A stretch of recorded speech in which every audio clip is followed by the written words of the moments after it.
everybody, it's your favorite football addict, CJ. Welcome back to the Endzone Report. Grab your jersey, find your favorite spot on the couch, and get ready because it's time to dive into the end zone to see what is up with the NFL.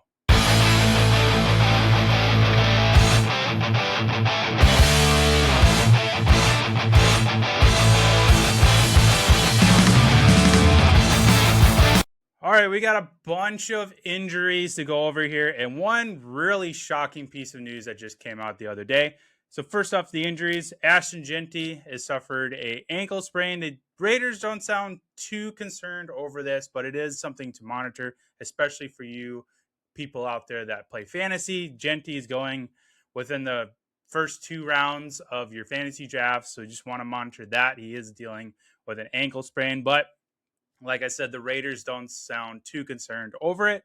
I don't see it as a big concern either. I think if he does miss any time, it'll just be week 1 and he'll be back out there for week 2. But there is a very likely chance that he will be out there in week 1. Jamar Chase gave us all a shock the other day in a video that appeared to be him hyperextending his knee a little bit. He did come out and spoke to the media right afterwards, said that he's good, he's all right, and he just tweaked it a little bit on that play.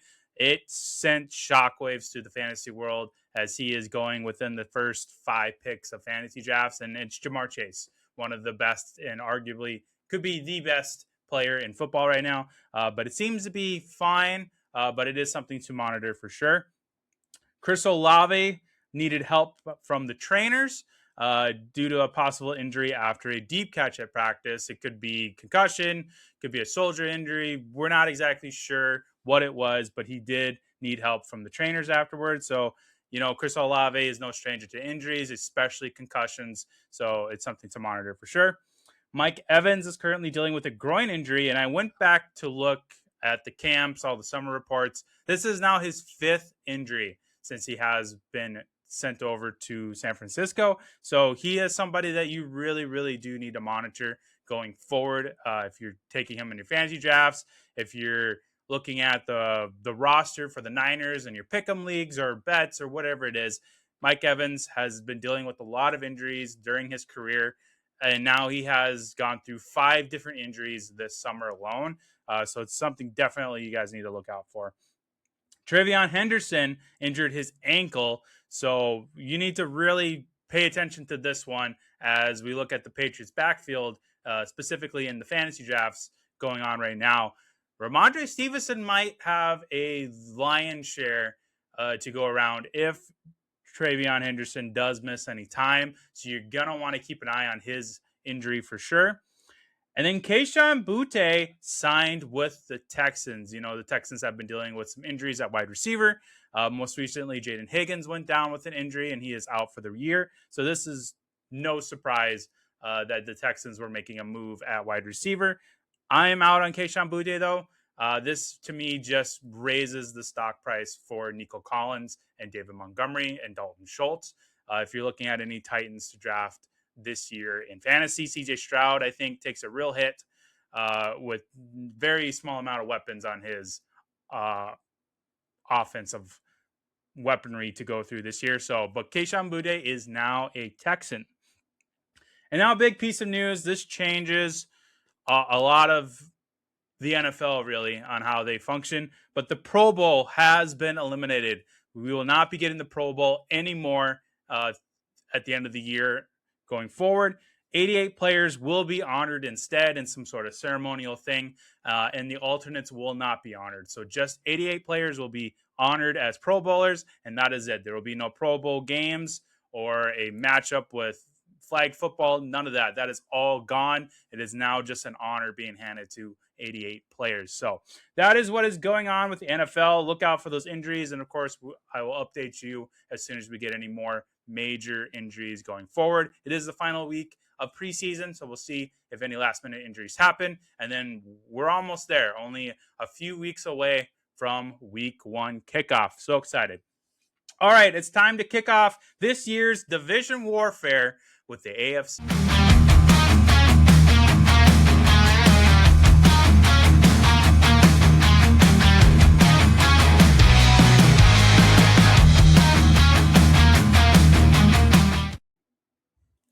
All right, we're starting things off with the AFC West. We're looking at the Denver Broncos, the Kansas City Chiefs, the Las Vegas Raiders, and the Los Angeles Chargers. So we're just going to go from the bottom up. So I will give you my over-unders as well as what the breakdown of the division will be at the end of the year. So looking at the Raiders, I have the Raiders at number 4 at the very bottom of this division. Their current win total is 5.5. I am taking the under. I think the Raiders are going to be one of the worst teams in football this year. You got Kirk Cousins coming over. You've got Fernando Mendoza. They just drafted this year. That it's going to need a lot of practice and a lot of experience on the field. There's really no weapons aside from Ashton Jeanty, who is now dealing with an injury. Brock Bowers, who has dealt with injuries already.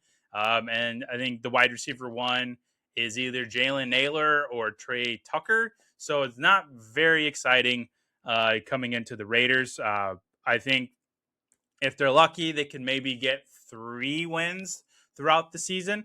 But I am taking the under on their 5.5 win total, and they will be dead last in this division. Next up at number 3, I've got the Kansas City Chiefs. I see them still kind of regressing back, not really making a big effort into winning this division. It's just a lot of unknowns. You know, Rashee Rice could be suspended.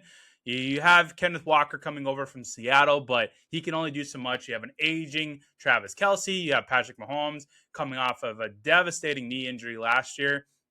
And there's really no other pass catchers aside from Rashee Rice, even worth mentioning. So it's very, very bad news for Chiefs fans, but I see them just squeaking into third here.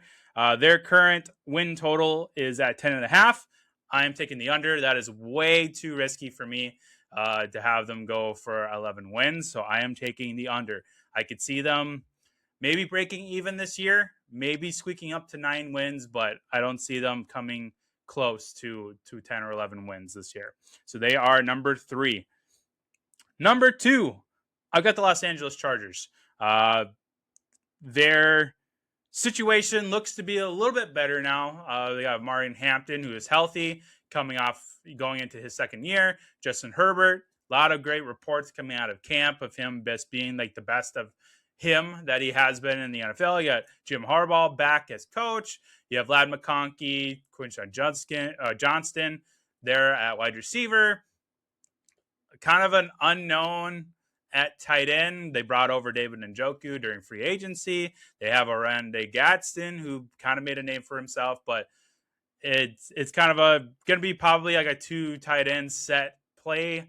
They'll probably rotate those 2 guys out, but the Chargers, I think, are going to surprise a lot of people this year, and I could see them. Maybe they win this division. There is that chance, but I got them slated at number 2. Their current win total is 9.5. I'm taking the over on that. I could see them being a double-digit win team, especially if Justin Herbert is the best version of himself this year, and if Jim Harbaugh can get this team moving early on in the season. So number 2 is the Chargers. And then at number 1, the team that I have winning the AFC West this year is the Denver Broncos. My Denver Broncos, they are very, very exciting, especially with the signing of Jalen Waddle this past offseason. So Bo Nix gets a wide receiver 1 caliber target. You have RJ Harvey, J.K. Dobbins coming back. Both seem pretty healthy. Kind of a no-name tight end room. There were rumors that they could be in the market for Taysom Hill, since Taysom Hill is no longer with the Saints, and his connection with Sean Payton would make an obvious choice for him. You have Cortland Sutton there at probably the second target on this team, followed by Pat Bryant and some other bunch of hodgepodge wide receivers. But the biggest news is Bo Nix has his wide receiver 1 in Jalen Waddle, and he looked fantastic in the preseason. They've only been out there for a little bit. You know, Bo Nix was injured towards the end of the season last year, so he's still kind of getting back into things. But I do have the Denver Broncos winning the AFC West this year. Their over-under is 9.5, and I'm taking the over. Just like the Chargers, they could easily be a double-digit win team. So that is my AFC West prediction. Denver Broncos, Chargers, Chiefs, and then the Raiders coming in last. Next up, let's head on over to the AFC East with the Buffalo Bills, the New York Jets, the terrible Miami Dolphins, and the New England Patriots coming off of their Super Bowl appearance. So at the very bottom, you could probably guess where I'm going with this one, but I am going with the Miami Dolphins. They are just looking horrendous. They have Malik Willis coming in at quarterback. They have Devon Achane, who's really the only piece of this team from last year. Bunch of no-name wide receivers. I think the only name I can think of is Malik Washington, who hasn't really made a name for himself. New coaching staff. It's just all around bad vibes. So I'm taking them last in the AFC East. Their over-under is 4.5 wins. Of course, I'm taking the under. They're going to be lucky if they win 1 or 2 games this year. They're kind of in the same boat as the Arizona Cardinals, which we'll talk about on the next episode. They could go 0-18. But I got to imagine they'll win at least 1 or 2 games because it's very tough to even go winless in this league. You're going to win at least 1 or 2 games automatically because that's just kind of how the league works. But if anyone's going to get a 0 this year, it's going to be either the Dolphins or it's going to be the Cardinals. But the Dolphins are looking gross, so I'm taking the under on their wins, and they are getting dead last in this division. Next up, I've got the New York Jets because it's really not a much big competition between the Dolphins and the Jets. I could see the Dolphins really making a splash at the draft next year, maybe. But I really went back and forth with the Dolphins and Jets. But I think with the coaching staff and the pieces of the offense are better in New York than they are in Miami. You got Geno Smith coming over from the Raiders. Garrett Wilson's still there. Breece Hall is a little banged up, but he'll get plenty of playing time. But he has Braylon Allen to back him up, which is a pretty decent backup for running backs. Omar Cooper was drafted. You have a bunch of other hodgepodge wide receivers there for Geno Smith. Aaron Glenn is still there as coach. He could be a midseason fire for sure if this team does end up, only winning 1 or 2 games at the beginning of the season. But I got the Jets coming in at 3. Their over-under is 5.5. I'm taking the over. I think they could squeak in maybe 6 wins, maybe 7 wins. They won't be anywhere near double digits, but I think 6 or 7 are... Yeah, I'm not going to go 8. I think 7 or 6 is probably the cap for them. But they're a team that I wouldn't be surprised if they do fall below that 5.5 and only get 4 wins maybe.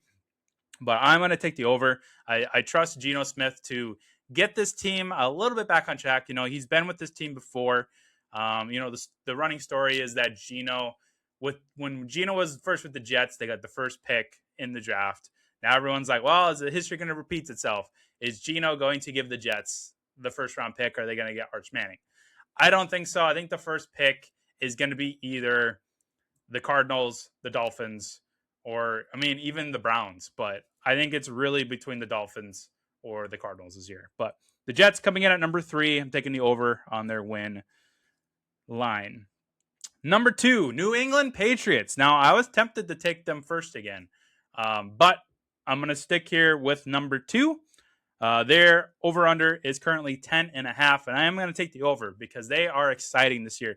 Drake May is a top 5 quarterback in some analytics. A.J. Brown, to me, is a top 5 wide receiver who they got from Philadelphia. They shipped off Kayshon Boutte, but they really don't need him. Boutte wasn't really doing a whole lot on this offense anyways. Travion Henderson is banged up, but they have Ramondre Stevenson, which this coaching staff seems to really, really like. So I think we're going to be seeing a lot of Ramondre out there. Hunter Henry, they locked him down for a couple more years with his new contract extension, and he's a great safety net for Drake May at tight end. Vrabel has proven that he's a great coach. Last year with how he turned this team around from previous years post Tom Brady. But I think. And then the reason why I really put them at number 2 here is because with them appearing in the Super Bowl last year, I think they're going to regress a little bit because it's just naturally what happens when you come off of a Super Bowl appearance. You just naturally kind of regress a little bit. But I think with AJ Brown there, it kind of evens things out a bit. And I still think they can be a double win team. So I'm taking the over on their 10.5 win total. And they're coming in at number 2, which means number 1 comes in with Buffalo Bills, Josh Allen. They are currently also at 10.5, and I'm taking the over on theirs as well. They are easily a double-digit win team just with having Josh Allen, but with them signing DJ Moore as well, which everybody seems to be a little pessimistic on it. I'm on the opposite end. I'm really optimistic about DJ Moore's kind of resurgence on this offense with Josh Allen. They have James Cook coming off a great season, so he's going to get a lot of work as well. Dalton Kincaid, Dawson Knox have been really good safety nets for Josh Allen at the tight end position. And behind DJ Moore, really nothing more than the wide receivers, with Shakir. Keon Coleman has pretty much been a bust. I wouldn't be surprised if he's like a midseason trade for a wide receiver dusty team. Maybe gets kicked to Houston if Houston keeps losing wide receivers like they do. But Josh Allen's got a really good number 1 target in DJ Moore, and I think he's going to see a lot of work. I think he's going to bounce back with the Bills. So I'm taking the Buffalo Bills to win the AFC East this year, and I'm taking the over on the 10.5 win totals. All right, let's take a quick break, and then we'll dive back into the AFC division with the AFC South. Okay, welcome back, everybody. We were talking the AFC South, so that means the Houston Texans, the Titans, the Colts, and the Jaguars. So at number 4, I've got the Tennessee Titans. But I am excited about the Titans this year. Cam Ward looked pretty decent last year. They got Wan'Dale Robinson in free agency. They drafted Carnell Tate, who seems to be a really, really awesome wide receiver. They brought back Tony Pollard and Tajay Spears in the running back room. So you have a dual threat there on the ground. And I'm very excited for this team. Now, are they going to knock us out of the water? No, they're not going to be, I think they're still a couple of years away from the playoffs, but I think they're going to be exciting. Their win total right now is at 6.5. I am taking the under. I could see them getting 5 or 6 wins, but I think they're kind of capped there with kind of what they're dealing with. Cam Ward is still working through getting experience in the NFL. I just think it's in year 2. I think it's too soon for Cam Ward to really bounce into this. I think he's going to be more of a year 3, year 4 quarterback. But he has a really good kind of ensemble with him with all those pieces that I mentioned, especially bringing Wan'Dale Robinson over from the Giants and then drafting Carnell Tate. But yeah, I think this team is going to be more in the 5 to 6 win range. So I'm going the under there with the Titans, and they are going to get last in this division. Number 3, I've got the Houston Texans. That offensive line is really scary, even though I've been really high on David Montgomery. And it's because there's really nobody else there to challenge him aside from maybe Woody Marks, but it's nothing too exciting. So fantasy-wise, I'm really excited about Nico Collins and David Montgomery because they're really the only 2 pieces of this offense they're going to eat. So, and that's kind of like a big thing that I always recommend to people to do in their fantasy drafts is to target, the singular guys. Who is the main dude on their team? So for the Texans, that is Montgomery and that is Nico Collins. So if you're looking for a go-to, I need somebody to lock in every week for your fantasy drafts, Nico Collins and David Montgomery are going to feast because they are really the only 2 people on this team. CJ Stroud's a little iffy. He had that really great season, but since then, he's just hasn't been the same since. And now with losing Jaden Higgins and picking up Kayshon Boutte, I don't know. It's kind of rocky here for the Texans, especially CJ Stroud. So I'm taking the under on their win total. Their current line is at 9.5. That is a little too rich for me. I don't think they're going to be quite a double-digit win team this year. So that's why I'm taking the under. They're going to be more in the 7 to 8 range, I think, for wins. So I'm taking the Houston Texans at number 3. Number 2, I've got the Indianapolis Colts. Daniel Jones got injured last year. He's kind of working through that injury. Alec Pierce is now on the PUP, which leaves Josh Downs. Tyler Warren has been dealing with injuries as well. Jonathan Taylor is really the only healthy player on this team, and it's getting a little dicey in Indianapolis with the current roster here. But I think Daniel Jones will be back. I think he'll be healthy. He'll be slinging the ball. Eventually, Alec Pierce will be back, and he's great. He's a really decent wide receiver for this system that they got going on. So once they get him back, that's going to be really great for Daniel Jones. And I think Tyler Warren will be fine. He's a little banged up, but I think he'll be okay. So I've got the Colts here, number 2, and I'm taking the over on their win total. They're at 7.5 right now. They're going to be more in that 9 range. Maybe they can squeak into the double digits with 10 wins, but I think they're mainly going to be sitting there at the 8 to 9 range for the wins. But eventually this team will get healthy, and when they're healthy, it's going to be very, very exciting, especially with Steichen still there as head coach. He knows how to run this organization. He's done a really good job. He just need to get everybody healthy. So once they are healthy, I think this team's going to be firing on all cylinders. It's going to be very entertaining. So taking the Colts at number 2, which leaves the Jacksonville Jaguars at number 1. I have them winning the AFC South this year. Their current win line right now is at 8.5, and I'm taking the over. They're going to be another team that I think could easily get into double digits. Trevor Lawrence looked awesome last year. He's going to be awesome again this year. He's got Parker Washington. He's got Brian Thomas. He's got Jacoby Myers there. Wide receivers, a really stacked wide receiver room. So if you're kind of in a pickle with your fantasy drafts, I think you're better off just taking Trevor Lawrence as your backup quarterback or even your QB1 and not guessing on these three wide receivers, because I think they're all going to be very worked in. But if I were to pick a name, I would say Parker Washington. He seems to be the guy that they want as the primary target in this offense. You know, Bretton Strange is a really good late round tight end if you're looking for like a backup, or you just kind of loaded up on wide receivers and running backs at the beginning of the draft and you need a tight end. Bretton Strange is going to be a really good safety net for Lawrence. The running back room's a little iffy, you know, with the parting of Travis Etienne Jr. to the Saints. They are left with Bashal Tutin, who I think, from the reports that I'm hearing out in Jacksonville camp, seems to be really good. He's been a big spotlight in the training camp progress this summer. So Bashal Tutin could be a really good running back this year, not just in fantasy, but just overall in NFL. So I'm very excited about the Jaguars. They have a really good organization going. They have a really good roster, and their defense is pretty solid as well. I believe they have the Browns this week 1. So if you're looking for a defense to start in your fantasy drafts, if you start a defense, I mean, target the Browns offense. We're going to talk about them next year, but that offense is horrendous. So you can pick up any defense and start them against the Browns. And same thing with the Cardinals, start it against that offense as well. So yeah, the Jaguars are going to be great. So the AFC South, I got the Jaguars and the Colts, then the Texans, and then the Titans coming in last. Last but not least, let's head over and wrap things up with the AFC North. That means we're talking Ravens, Steelers, Browns, and the Bengals. Joe Burrow, baby. All right, number 4, you can probably guess who I've got here. Probably the same as everybody else. The Cleveland Browns. I got them last in the division once again. Their current win total line is at 5.5. Naturally, I'm taking the under. They are going to be like a 1 to 2 win team.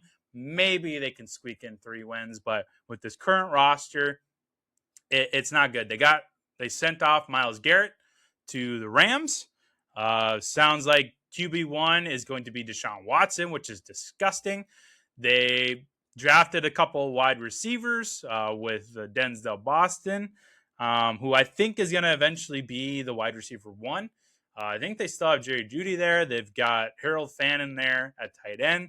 So I think he's going to be used a lot as just kind of like a short-range safety net, because they're not going to be chucking the ball like crazy. Now, if Shadur was starting, who I think is probably going to end up starting at some point in this year, Deshaun Watson will not play the entire season for the Browns, and not just because of injury. He'll probably get injured again, but I think he's just going to suck terribly that they're going to be forced to start Shadur. And I think, honestly, if you had to pick between Watson or Sanders, I would pick Sanders. So that also tells you who this organization is, and it's very bad. Very bad vibes coming out of Cleveland. So I'm going with them at last and taking the under on their win total this year. Number 3, I got the Pittsburgh Steelers. Aaron Rodgers is back for one final year in the NFL with the Steelers. They've got DK Metcalf there. They've got Michael Pittman now. They've got the two-headed monster of Rico Dowdle and Tyler Warren at running back, and kind of a no-name tight end room. So, but the Steelers, not feeling too great on them, but 8.5 seems kind of low. I think they're going to kind of break even this year, and I think they're going to get at least 9 wins. So I am taking the over, but it's not like an egregious over. It's kind of like, okay, I'll raise you a half a win. They're going to be 9, and that's probably it. Rodgers is not in his prime. He's far from it. He's on his last year. He's probably just hoping not to get injured. DK Metcalf is a little banged up right now, but he is far from his prime as well. Michael Pittman is a really good addition, considering they got rid of George Pickens. But Pittman is still, he dealt with injuries. New system, so he's got to get acclimated a little bit more. But I do like the running back room. Rico Dowdle is a great pickup for them, and Tyler Warren's been pretty solid. Not Tyler Warren, Jalen Warren, excuse me. Jalen Warren's been pretty solid for the Steelers at the running back position. So, I mean, there's good pieces around Rodgers, but it's just like Rodgers himself. You got Mike McCarthy coming over to take over as head coach after the parting of Tomlin. So you have the Aaron Rodgers, Mike McCarthy relationship back here in Pittsburgh. Maybe they can surprise us, but I got them kind of maxing out at 9 wins this year. Number 2, Baltimore Ravens is who I got here at number 2. Lamar, coming off of the injury-ridden season last year, and just new coaching staff with John Harbaugh going up to the New York Giants. They got rid of Isaiah Likely, so Mark Andrews is here by himself. So again, if you're looking for like a really late round tight end in your fantasy drafts, scoop up Mark Andrews because he's going to get a lot of targets. From what I'm seeing from Baltimore during this preseason, they're really targeting the tight end position. Maybe it was a Tyler Huntley thing, but I think they're going to carry that over into the season with Lamar. They're going to pepper Mark Andrews with targets, so pick him up.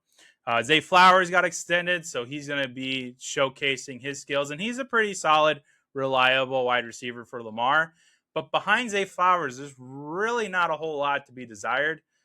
You have Derrick Henry, who is aging, but he's just a beast of a man, so we're all kind of waiting on the edge, waiting for him to hit that cliff. But so far, he's still productive. So with Lamar, Derrick Henry, Mark Andrews, and Zay Flowers there, I'm feeling good about the Ravens, but not good enough because their line is at 11.5. That's too rich for me. I'm taking the under. I think they're going to be more in the 9-win, 10-win range. I don't think they're going to get into the 12, 13 range. 11.5 is way too rich for me. Now, maybe somebody knows something I don't know, but 11.5 is insane. So I'm taking the under, but I have them coming in at number 2 in this division, which means the Cincinnati Bengals are my pick for the AFC North this year. Their line is at 10.5. I'm taking the over. I think the Bengals are going to smash this year. I think Joe Burrow will be the MVP. I think T. Higgins and Jamar Chase. Now, Jamar Chase gave us a little scare there with that knee bang-up incident in camp, but I think T. Higgins and Jamar Chase are going to be the number 1 wide receiver duo this year in yards, in receptions, in fantasy points. I think they're going to be the guys that you are going to wish you had on your fantasy teams. I think the Bengals are going to make a name for themselves. In past years, it's always been, the Bengals can't stay healthy. They got to protect Joe Burrow. They can't keep him healthy. Oh my God, they're down Joe Burrow, so they have to start Joe Flacco. But I think this is going to be a great season for the Cincinnati Bengals. I think they're going to smash. I think they're going to be in the 13-win range. They might even get up to 14 wins. But, their defense, I know, is horrendous. It's not great. They got rid of Trey Hendrickson, but they did pick up some pieces during the free agent frenzy. But I love the offense. The offense is going to score points. It's going to be crazy. McPherson is my number 1 kicker in fantasy. So if you're looking for a kicker that won't go too early, Aubrey's going really early. Cameron Dicker's always going early. I think McPherson's going to be a steal for kickers in fantasy if you start kickers in your league. So I'm all in on the Bengals. I think they're going to feast this year in the NFL. So that is my AFC North prediction. Bengals, Ravens, Steelers, and then the Browns. All right, well, that's going to do it for the AFC division warfare. On the next episode, we'll dive back in with the NFC side of the division warfare. Later, everybody.